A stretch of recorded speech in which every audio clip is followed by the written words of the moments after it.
ಯೇಸು ಕ್ರಿಸ್ತನ ನಾಮದಲ್ಲಿ ನಿಮ್ಮೆಲ್ಲರಿಗೂ ದೇವರ ವಾಕ್ಯ ಐಕ್ಯತೆಗೆ ಸ್ವಾಗತ. ನನ್ನ ಹೆಸರು ವನಿತಾ ಸ್ಯಾಂಟಿಯಾಗೋ. ಕರ್ತನು ಒಳ್ಳೆಯವನು, ಆತನ ಕೃಪೆಯು ಶಾಶ್ವತವಾದದ್ದು.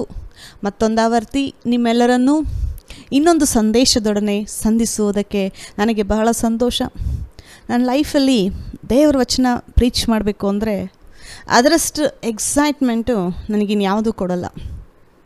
ನೋಡಿ, ನಾವು ದೇವ್ರನ್ನ ಮನಸ್ಸಾರೆ ಹುಡುಕಬೇಕು. ಏನೋ ಬೈಬಲ್ ಓದಬೇಕಪ್ಪ, ಓದಿಲ್ಲ ಅಂದರೆ ದೇವ್ರೇನಾದರೂ ನನಗೇನಾದರೂ ಕೆಟ್ಟದಾಗ್ಬಿಡುತ್ತೋ, ಅಯ್ಯೋ ನಾನು ಓದಿಲ್ಲ ಅಂದರೆ ದೇವ್ರು ನಂಗೆ ಶಿಕ್ಷೆ ಕೊಡ್ತಾರೇನೋ, ಆ ರೀತಿ ಭಯದಿಂದ ಓದೋದಲ್ಲ ಬೈಬಲ್. ದೇವ್ರನ್ನ ಮನಸ್ಸಾರೆ ಪ್ರೀತಿ ಮಾಡಿ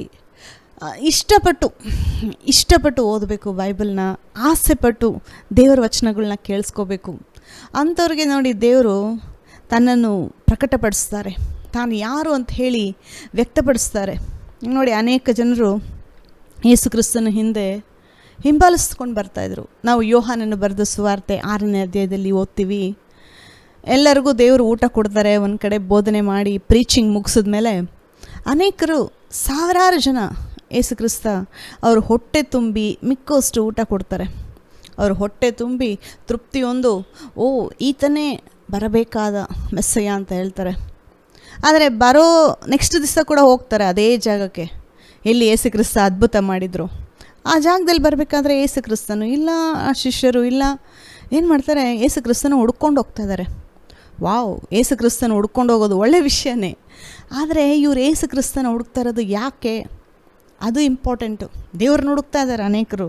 ಬರೀ ನಮ್ಮ ಕಷ್ಟಗಳಿಂದ ಬಿಡುಗಡೆ ಆಗೋದ್ರೆ ಏನಾದರೂ ಒಂದು ಮಾಡಿ ದೇವರೇ ಬಿಡುಗಡೆ ಮಾಡಿ ಅಂತ ಹೇಳಿ ಅಷ್ಟಕ್ಕೆ ಮಾತ್ರ ದೇವರು ಸಭೆಗೆ ಹೋಗೋರು ಇದ್ದಾರೆ ಅನೇಕ ಜನರು. ನಾನು ಯಾರನ್ನೂ ಕ್ರಿಟಿಸೈಸ್ ಮಾಡಿ ತಪ್ಪು ಹುಡುಕಬೇಕು ಅಂತ ಹೇಳ್ತಾ ಇಲ್ಲ. ದೇವರನ್ನ ಬರೀ ನಮ್ಮ ಅಗತ್ಯಗಳು ಮಾತ್ರ ಒದಗಿಸ್ಕೊಡ್ಲಿ ದೇವರು, ನಮ್ಮ ಕಷ್ಟಗಳು ಮಾತ್ರ ಪರಿಹಾರ ಮಾಡಬೇಕು ಅಂತ ಮಾತ್ರ ನಾವು ದೇವರ ಹತ್ರ ಬರಬಾರ್ದು.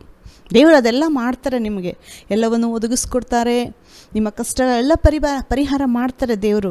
ಆದರೆ ನಮ್ಮ ಉದ್ದೇಶ ದೇವರ ವಚನ ಕೇಳಿಸ್ಕೊಳ್ಳೋದ್ರಾಗಲಿ, ಸಭೆಗೆ ಹೋಗೋದ್ರಾಗಲಿ, ದೇವರನ್ನ ಪ್ರೀತಿ ಮಾಡಿ ಆಸೆಪಟ್ಟು ಮಾಡಬೇಕು. ಈ ದಿನ ಹೋಗಿಲ್ಲ ಅಂತಂದರೆ ಏನಾದರೂ ಮಾಡ್ತಾರೆ ದೇವರು. ಕೆಲವರು ಹೆಂಡ್ತಿಗೋಸ್ಕರ ಹೋಗ್ತಾರೆ ಚರ್ಚ್ಗೆ, ಅವ್ರಿಗೆ ಇಷ್ಟನೇ ಇರಲ್ಲ. ಇನ್ನು ಕೆಲವರು ಗಂಡನಿಗೋಸ್ಕರ ಹೋಗ್ತಾರೆ, ಆದರೆ ಅವ್ರಿಗೆ ಇಷ್ಟನೇ ಇರಲ್ಲ. ಆ ರೀತಿ ಹೋಗೋದ್ರಿಂದ ಪ್ರಯೋಜನ ಇಲ್ಲ. ದೇವರ ಸಭೆಗೆ ಹೋಗೋದಾಗಲಿ ಇಲ್ಲ ವಚನ ಓದೋದಾಗಲಿ ಇಷ್ಟಪಟ್ಟು ಮಾಡಿ ದೇವರು ತನ್ನನ್ನು ನಿಮಗೆ ವೈಯಕ್ತಿಕವಾಗಿ ತಾನು ಯಾರು ಅಂತ ಹೇಳಿ ವ್ಯಕ್ತಪಡಿಸ್ತಾರೆ. ನಾವೀಗ ನಂಬಿಕೆಯ ದೃಷ್ಟಿಯಲ್ಲಿ ಎಂಬ ವಚನದ ಸೀರೀಸಲ್ಲಿ ನಾವು ಮಾತಾಡ್ತಾ ಇದ್ದೀವಿ.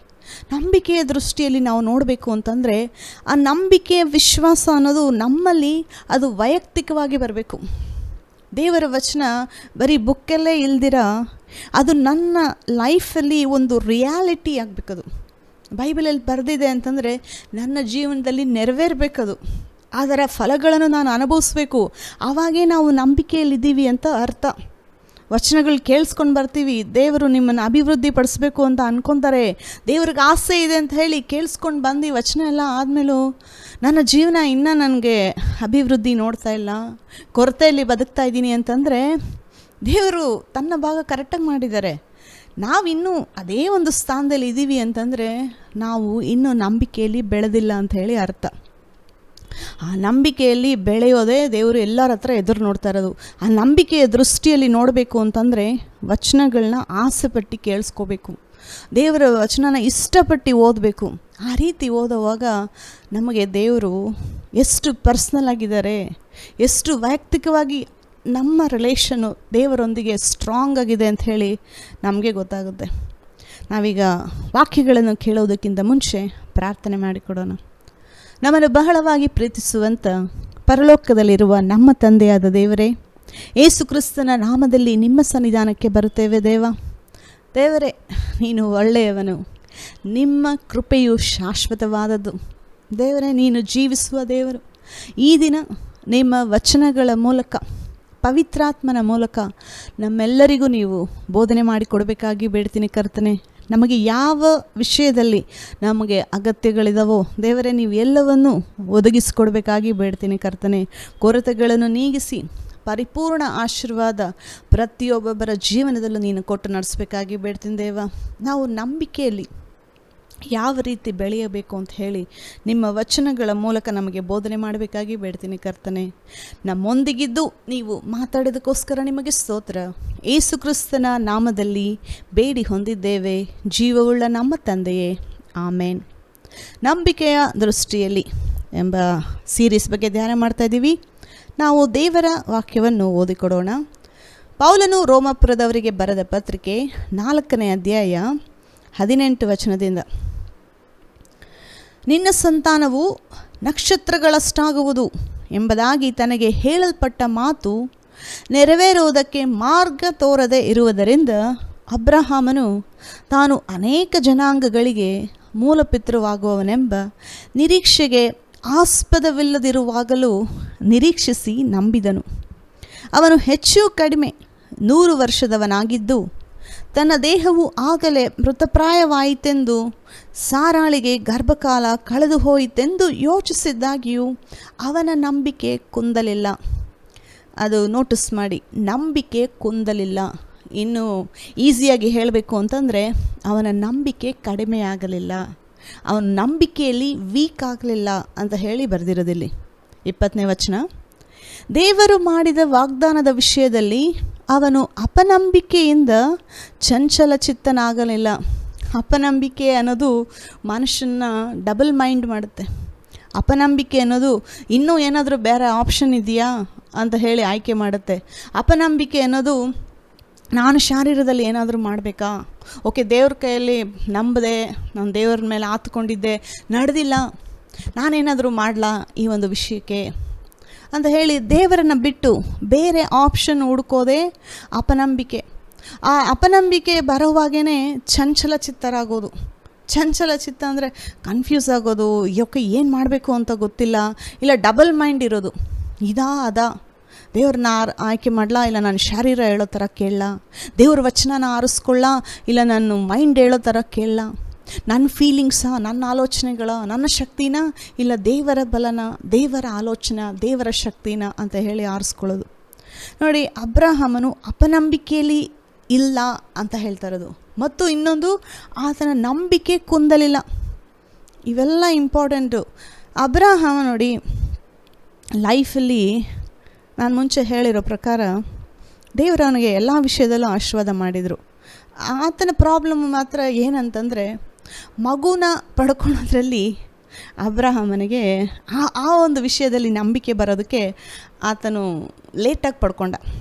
ಅಬ್ರಹಾಮನಿಗೆ ದೇವರು ಮಗು 100 ವರ್ಷದವನಾಗಿದ್ದಾಗ ಕೊಟ್ಟರು ಅಂತಂದರೆ, ನಾವು ಏನು 100 ವರ್ಷ ಕಾರಬೇಕಾಗಿಲ್ಲ ಮಗುನ ಪಡ್ಕೊಳೋದಕ್ಕೆ. ನಮ್ಮೆಲ್ಲರಿಗೂ ದೇವರು ಮಕ್ಕಳನ್ನ ಕೊಟ್ಟು ಆಶೀರ್ವಾದ ಮಾಡಿದ್ದಾರೆ. ಬಟ್ ಅಬ್ರಹಾಮನಿಗೆ ಈ ವಿಷಯದಲ್ಲಿ ಮಾತ್ರ ಸ್ವಲ್ಪ ಡಿಲೇ ಆಯಿತು. ಆ ಡಿಲೇ ಮಾಡಿದ್ದು ದೇವರಲ್ಲ. ನೋಡಿ, ನಂಬಿಕೆ ಅನ್ನೋದು ಹಳೆ ಒಡಂಬಡಿಕೆಯಲ್ಲೂ ದೇವರು ಅದೇ ಪ್ರಿನ್ಸಿಪಲ್ ಇಟ್ಟಿರೋದು, ಹೊಸ ಒಡಂಬಡಿಕೆಯಲ್ಲೂ ಅದೇ ಪ್ರಿನ್ಸಿಪಲ್. ನಂಬಿಕೆ ಅನ್ನೋದು ಹಳೆ ಒಡಂಬಡಿಕೆ, ಹೊಸ ಒಡಂಬಡಿಕೆ ಅಂತ ಹೇಳಿ ಏನು ಬದಲಾಗಿಲ್ಲ. ನಾವು ಹೀಬ್ರಿಯ 11ನೇ ಅಧ್ಯಾಯ ಓದಬೇಕಾದ್ರೆ ನಂಬಿಕೆಯ ಹೀರೋಸ್ ಅಂತೇಳಿ ನಾವು ಅನೇಕರ ಬಗ್ಗೆ ಓದ್ತೀವಲ್ಲಿ. ನೋವಾ, ಅಬ್ರಹಾಮ ಮತ್ತು ಮೋಶೆ, ಜೆಫ್ತಾ, ಗಿಡಿಯೋನ್, ಇವ್ರ ಬಗ್ಗೆ ಎಲ್ಲ ಓದಬೇಕಾದ್ರೆ ನಂಬಿಕೆ, ದೇವ್ರ ವಚನ ವಾಗ್ದಾನಗಳು ಅವ್ರಿಗೆ ಕೊಟ್ಟರು. ಆ ವಾಗ್ದಾನಗಳನ್ನು ನಂಬಿ ಯಾವ ರೀತಿ ಪಡ್ಕೊಂಡ್ರು ಅಂತಾನೆ. ವಾಗ್ದಾನಗಳು ಕೊಟ್ಟಿದ್ದರೂ ನಂಬಿಕೆ ಇರಬೇಕಾಗಿತ್ತು ಅವ್ರಿಗೆ ಪಡ್ಕೊಳೋದಕ್ಕೆ.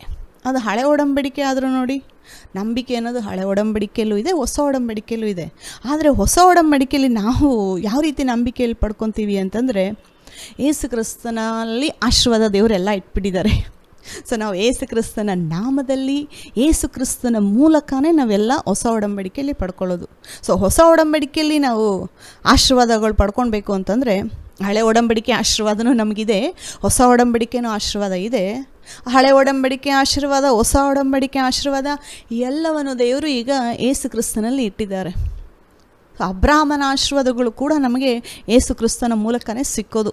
ನಾವು ತಂದೆ ಹತ್ರ ಪ್ರಾರ್ಥನೆ ಮಾಡಬೇಕಾದ್ರೆ ಯೇಸು ಕ್ರಿಸ್ತನ ನಾಮದಲ್ಲಿ ಪ್ರಾರ್ಥನೆ ಮಾಡಿದ್ರೇ ನಮಗೆ ಸಿಕ್ಕೋದು.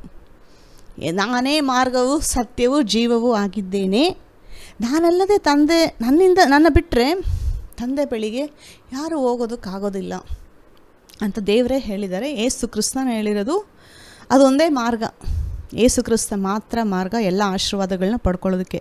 ಸೊ ಇದನ್ನು ನೀವು ರಿಜಿಸ್ಟರ್ ಮಾಡ್ಕೊಂಡ್ಬಿಟ್ರೆ ನಿಮ್ಮ ಮೈಂಡಲ್ಲಿ, ಎಲ್ಲ ಆಶೀರ್ವಾದ ಯೇಸು ಕ್ರಿಸ್ತನಲ್ಲಿ ದೇವರು ನನಗೆ ಇಟ್ಟಿದ್ದಾರೆ, ಅವುಗಳನ್ನು ನಾನು ನಂಬಿಕೆ ಮೂಲಕ ಪಡ್ಕೊತೀನಿ ಅಂತ ನೀವು ಆ ಒಂದು ಸ್ಥಾನಕ್ಕೆ ಬರೋದಾದರೆ ದೇವರು ನಿಮಗೆ ಎಲ್ಲ ಆಶೀರ್ವಾದಗಳನ್ನು ಸಹ ಕೊಡ್ತಾರೆ.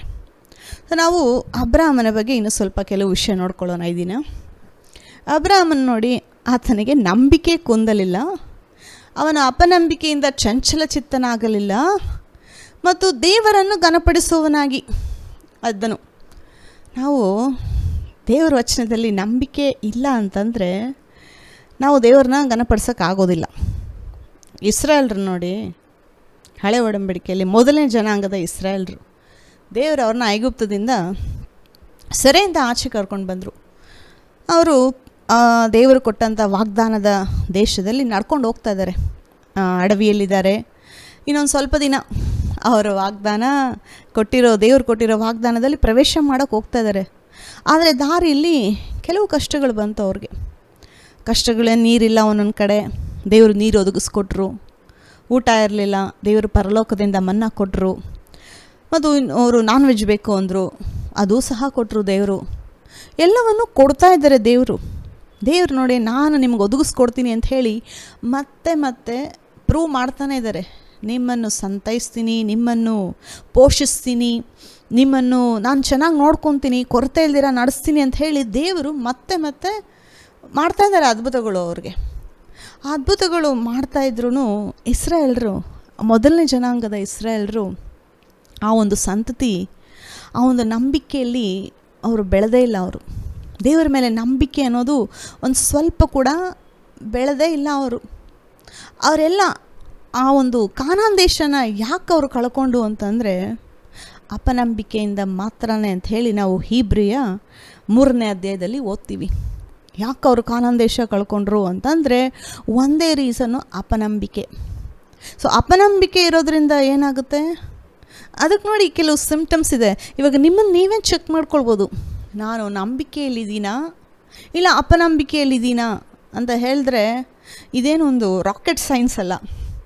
ಹೆಂಗಪ್ಪ ಇದೊಂದು ರಹಸ್ಯನ ತಿಳ್ಕೊಳ್ಳೋದು, ನಾನು ನಂಬಿಕೆಯಲ್ಲಿದ್ದೀನಾ ಅಪನಂಬಿಕೆಯಲ್ಲಿದ್ದೀನಾ ಅಂತ.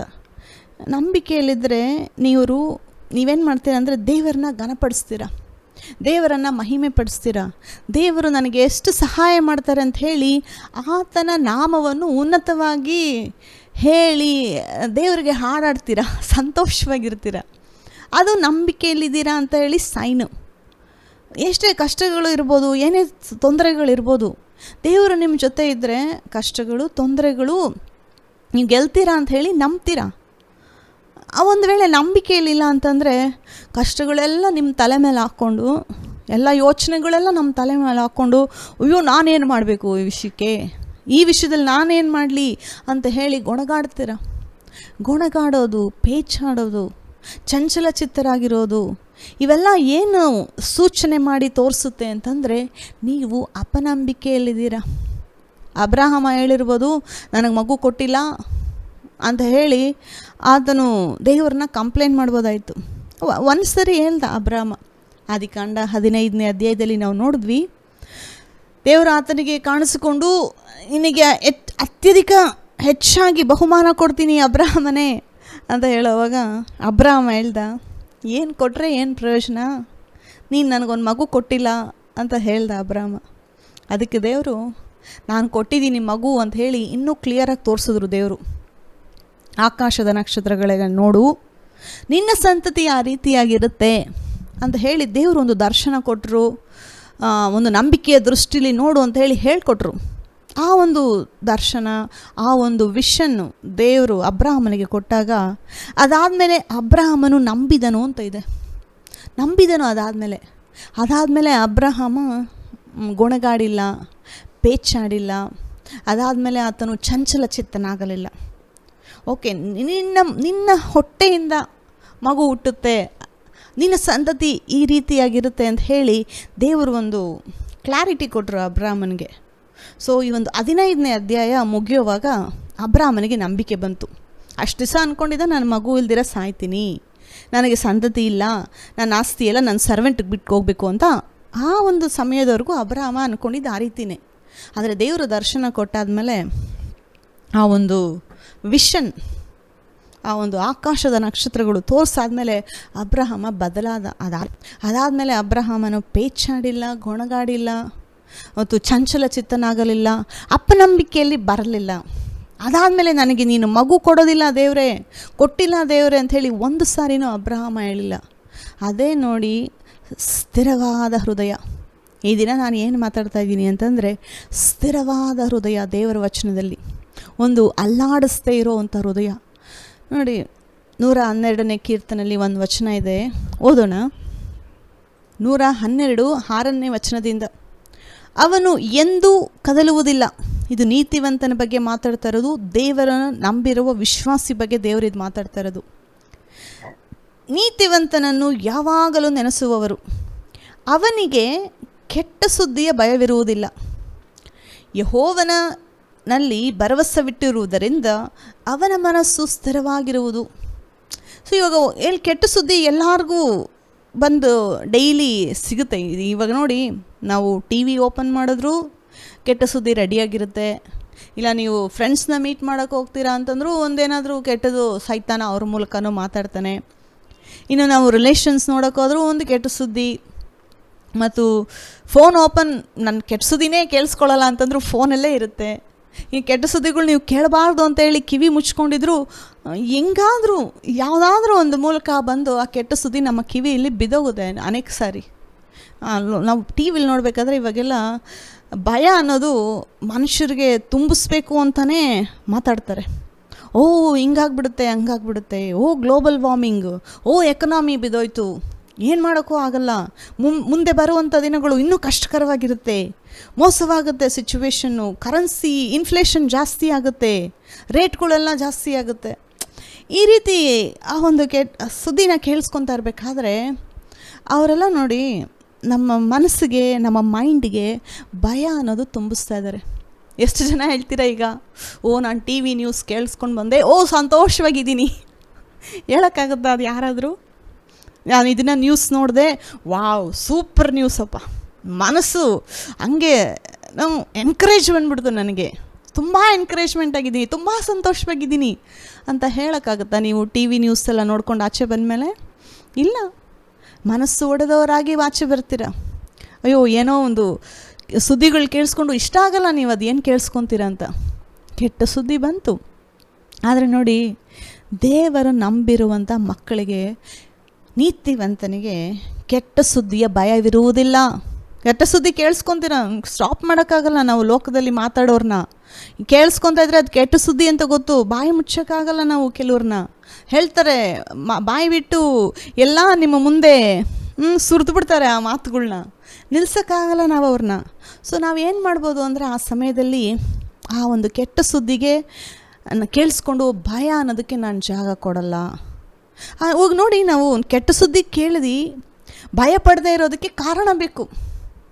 ಕಾರಣ ಇದ್ರೇ, ಒಂದು ಬಲವಾದ ಕಾರಣ ಇದ್ರೇ ನಾನು ಭಯಪಡ್ದಿರ ನನ್ನ ಹೃದಯವನ್ನು ಸ್ಥಿರವಾಗಿ ಇಟ್ಕೊಳ್ಳೋಕ್ಕಾಗೋದು. ಸೊ ನನ್ನ ಹೃದಯವನ್ನು ಸ್ಥಿರವಾಗಿಡೋದು ಯಾವುದು?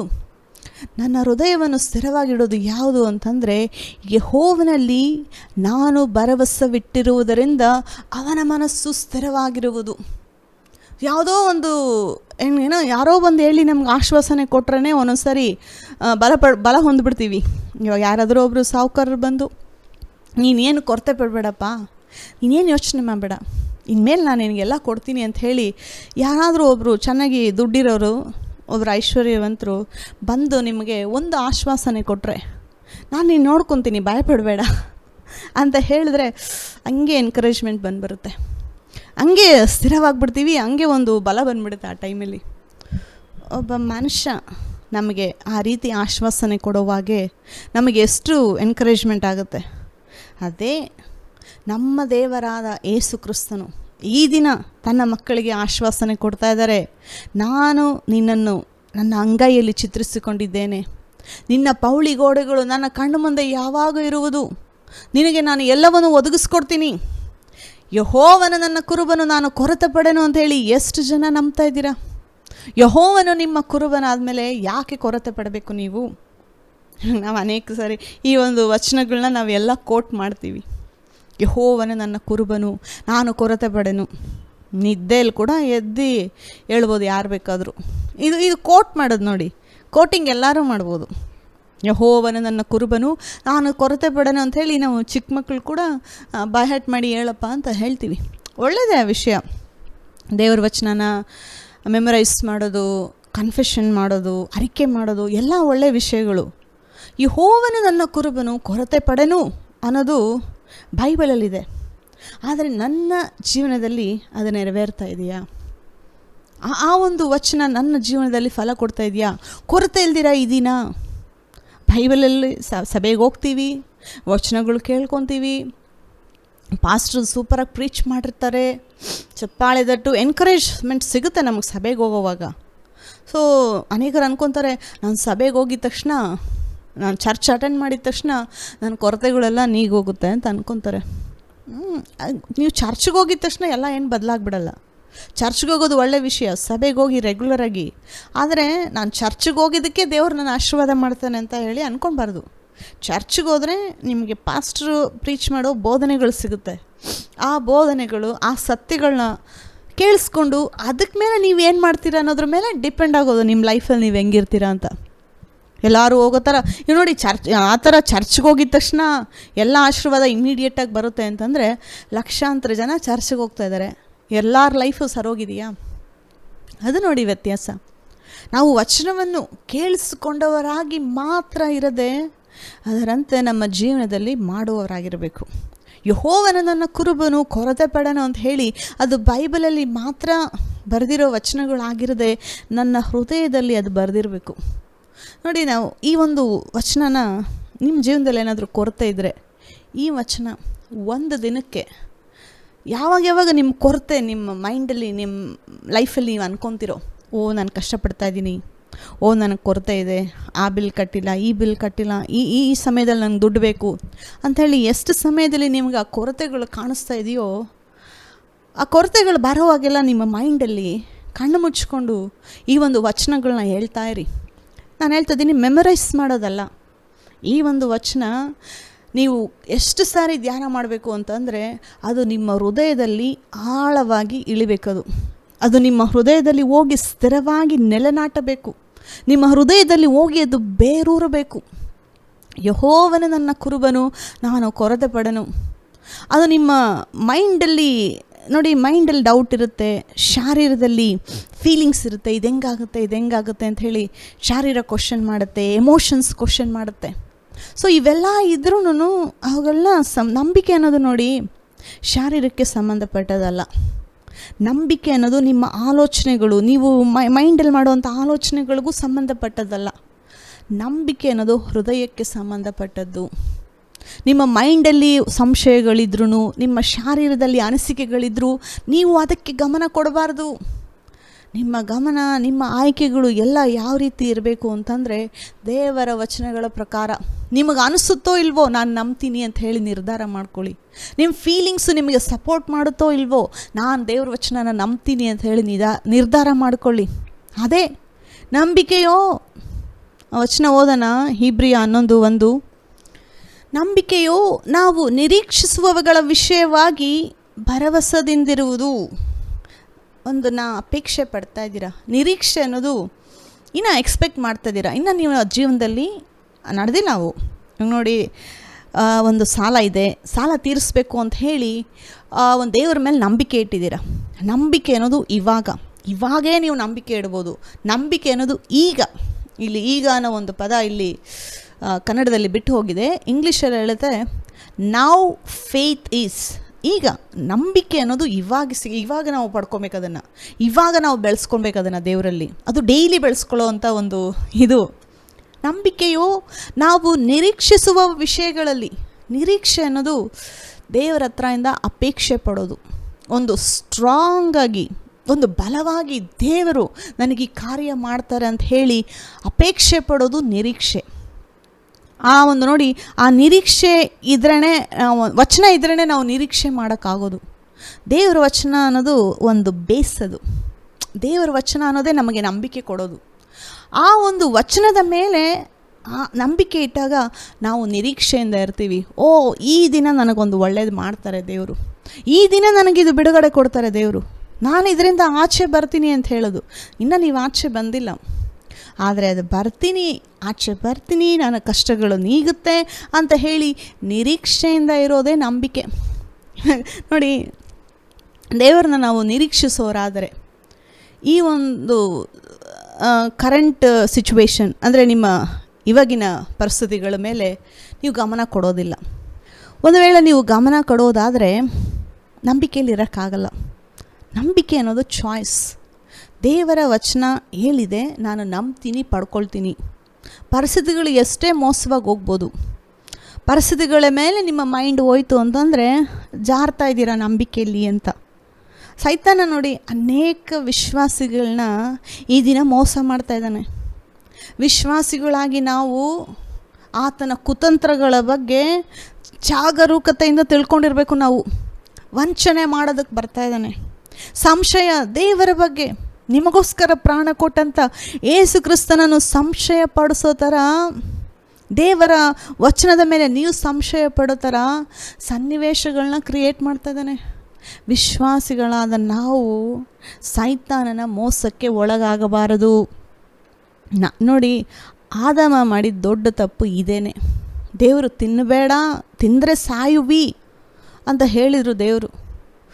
ಅದು ನೋಡಿ ಸೈತಾನ ಹೇಳ್ದ, ನೀನು ಹೆಂಗೂ ಸಾಯಲ್ಲ, ದೇವ್ರು ನಿನ್ನ ಹತ್ರ ಸುಳ್ಳು ಹೇಳ್ದ ಅಂತ ಕೂಡ ಅದಕ್ಕೆ ಹಂಗೆ ನಮ್ಮ ಹೇಳಿದ್ದು.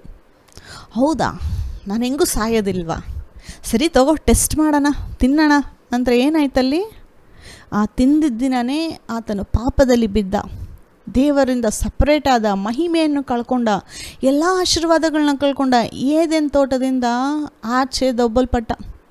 ಸೈತಾನ ಪರಲೋಕದಿಂದ ದೊಬ್ಬಲ್ಪಟ್ಟ, ದೇವರಿಗೆ ವಿರೋಧವಾಗಿ ಪಾಪ ಮಾಡಿ. ಅದೇ ಒಂದು ದೊಬ್ಬಲ್ಪಡೋದು ಆದಾಮನಿಗೂ ನಡಿಬೇಕು ಅಂತ ಹೇಳಿ ಅವನಲ್ಲಿ ವಂಚನೆಯಿಂದ ಬಂದು ಮೋಸ ಮಾಡಿದ್ದು. ಆದಾಮನ ದೇವರು ಏದೇನು ತೋಟದಿಂದ ಆಚೆ ಹಾಕಿದ್ರು. ಅದಾದಮೇಲೆ ಯೇಸು ಕ್ರಿಸ್ತ ಬಂದು ಮನುಷ್ಯರಿಗೆ ಒಂದು ಮಾರ್ಗ ತೋರಿಸಿದ್ರು, ದೇವ್ರ ಜೊತೆ ಒಂದು ರಿಲೇಷನ್ ವಾಪಸ್ ಕೊಟ್ಟರು ನಮ್ಮೆಲ್ಲರಿಗೂ. ಈ ದಿನ ನಾವು ದೇವರು ನಮ್ಮನ್ನು ಪ್ರೀತಿ ಮಾಡ್ತಾರೆ, ದೇವರು ನಮ್ಮ ಮೇಲೆ ಕೋಪವಾಗಿಲ್ಲ. ಯೇಸು ಕ್ರಿಸ್ತನ ಮೂಲಕ ದೇವರು ನಮ್ಮ ಎಲ್ಲ ಪಾಪಗಳನ್ನು ಕ್ಷಮಿಸಿದ್ದಾರೆ. ಈ ದಿನ ನಾವು ಪಡ್ಕೊಳ್ಬೇಕಾಗಿರೋದು ನಂಬಿಕೆಯಿಂದಲೇ.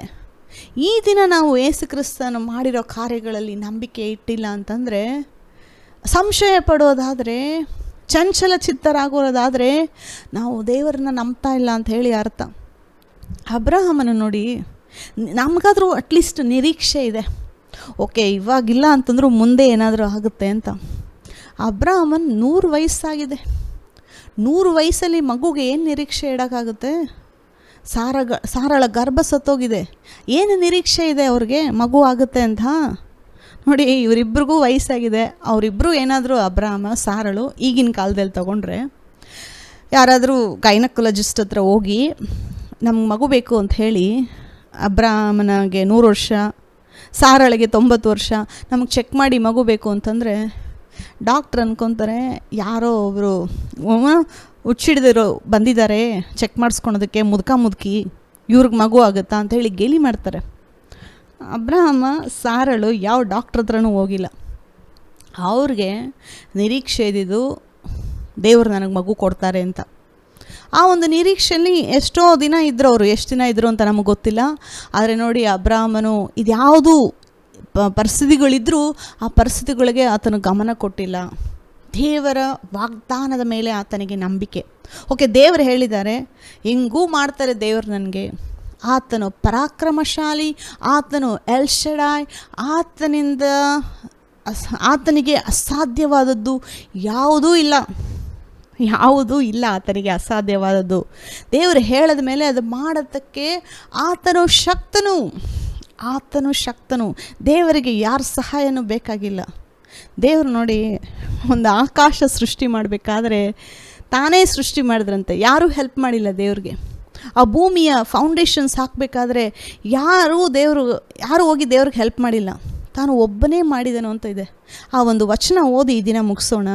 ಏಷಾಯ 44:24. ನಿನ್ನನ್ನು ಗರ್ಭದಿಂದಲೂ ರೂಪಿಸುತ್ತಾ ಬಂದಿರುವ ನಿನ್ನ ವಿಮೋಚಕನಾದ ಯೆಹೋವನು ಹೀಗನ್ನುತ್ತಾನೆ. ಅಂದರೆ ದೇವರು ನಿಮ್ಮನ್ನು ರೂಪಿಸಿದ್ದಾರೆ, ನಿಮ್ಮನ್ನು ಸೃಷ್ಟಿ ಮಾಡಿರೋ ದೇವರು ಅಂತ ಹೇಳ್ತಾ ಇರೋದು. ಇದಾದ ಮೇಲೆ ದೇವರು ಇನ್ನೊಂದು ಹೇಳ್ತಾ ಇದ್ದಾರೆ, ನಾನೇ ಸರ್ವಕಾರ್ಯಕರ್ತನಾದ ಯೆಹೋವನು. ಸರ್ವಕಾರ್ಯ ಅಂದರೆ ಎಲ್ಲ ಕಾರ್ಯ ಮಾಡುವ ಯೆಹೋವನು.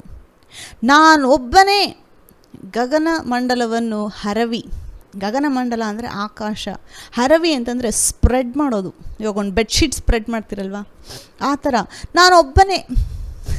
ದೇವ್ರೊಬ್ಬರೇ ಮಾಡಿದ್ರಂತೆ. ಆಕಾಶ ಸೃಷ್ಟಿ ಮಾಡಬೇಕಾದ್ರೆ ದೇವ್ರು ಯಾರ ಸಹಾಯನೂ ತಗೊಂಡಿಲ್ಲ, ತಾನೊಬ್ಬನೇ ಮಾಡಿದನು. ಮತ್ತು ಮುಂದೆ ಓದೋಣ.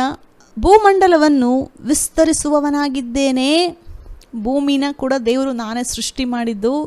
ಇದನ್ನು ವಿಸ್ತರಿಸೋದು ಮತ್ತು ಒಂದು ಫೌಂಡೇಶನ್ ಹಾಕಿ ಒಂದು ಕಟ್ಟೋದು. ಭೂಮಿನ ಸೃಷ್ಟಿ ಮಾಡಿದ್ದು, ಭೂಮಿನ ವಿಸ್ತರಿಸೋದು ನಾನೊಬ್ಬನೇ. ನನಗೆ ಸಹಾಯಕನುಂಟೋ, ನನಗೆ ಸಹಾಯಕನುಂಟೋ. ದೇವ್ರಿಗೆ ಏನಾದರೂ ಸಹಾಯ ಬೇಕಾಗಿತ್ತಾ? ನಾನು ಇಷ್ಟು ದೊಡ್ಡ ಆಕಾಶ ಸೃಷ್ಟಿ ಮಾಡ್ತಾಯಿದ್ದೀನಿ, ಯಾರಾದರೂ ಬಂದು ನನಗೆ ಹೆಲ್ಪ್ ಮಾಡಿ. ಇಷ್ಟು ದೊಡ್ಡ ಭೂಮಿನ ಸೃಷ್ಟಿ ಮಾಡ್ತಾಯಿದ್ದೀನಿ, ಯಾರಾದರೂ ಬಂದು ನನಗೆ ಹೆಲ್ಪ್ ಮಾಡಿ. ಮನುಷ್ಯನ ಸೃಷ್ಟಿ ಮಾಡಬೇಕು, ಯಾರಾದರೂ ಹೆಲ್ಪ್ ಮಾಡಿ ಅಂಥೇಳಿ ದೇವರು ಯಾರ ಸಹಾಯ ಏನಾದರೂ ತಗೊಂಡ್ರ? ಇಲ್ಲ, ನಾನೊಬ್ಬನೇ ಇದೆಲ್ಲ ಮಾಡಿದ್ದೇನೆ. ನಿನ್ನ ನಂಬಿಕೆ ನನ್ನ ಮೇಲೆ ಇಡು ಅಂತ ಹೇಳಿ ದೇವರು ನಿಮ್ಮನ್ನು ಕೇಳ್ತಾ ಇದ್ದಾರೆ.